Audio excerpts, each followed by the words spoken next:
And when you think about that agency model, like where that works, so where I believe in strategic research strongly, as we can tell from this conversation, but I also Yes. recognize that sometimes some businesses need surrogates.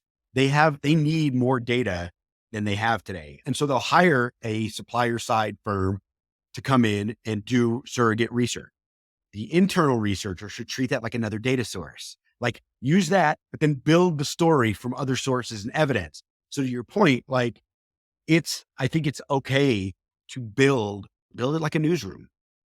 Build it, Mm, yeah, just build build the like a story. newsroom, which, I actually paid my way through college working for a newspaper and for the school newspaper. And just the lessons I've learned working in that space is it applies to like most, I would say, org structures. If like we understood that, hey, we have an accountability to the people around us, our audience, to communicate a level of certainty. If we're not certain, communicate that's not certain. I think like where the news fails, right, is when they say everything with certainty. And their audience, this is the CNN Fox Yeah, scenario. Everything, they say everything with certainty, even though the evidence doesn't lead to that conclusion.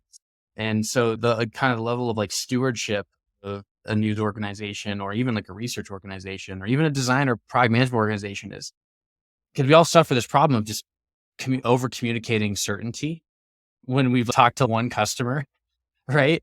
And saying, hey, this is what I know right now. I'm comfortable with the risks. I'm willing to be wrong.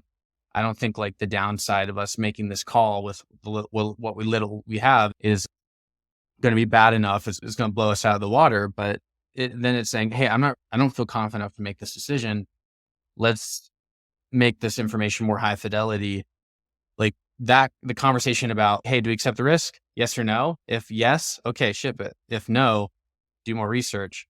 And that's the conversation rather than, agreed. I think that the other issue is with Fox and CNN is that they're entertainment organizations that say they're news organizations. And I do believe that there are blurred. I did a study at Twitter early on about news oh, and yeah, definitely. entertainment. And we found that there were blurred lines between the two, that people like use the news for entertainment. Makes sense. But I think in terms of research teams, we need to be like, we need to be very ethical about the way that we deliver those things, which is why we attach a level of certainty to all our facts, insights, and points of view. So we can say, hey, this is what we're seeing. I want to tell you what I'm seeing, but I'm not very certain about it, which is okay. It's okay to not be certain about something.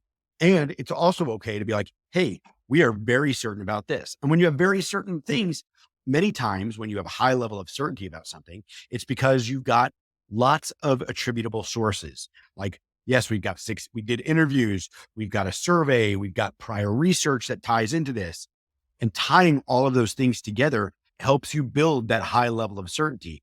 Um, and what I found using that kind of method is that there are very few conversations. In fact, I could say there are been zero conversations about the evidence, the report, and it's always more about what are we going to do with what we've learned today. And sometimes that is, we have some gaps that we're unsure of.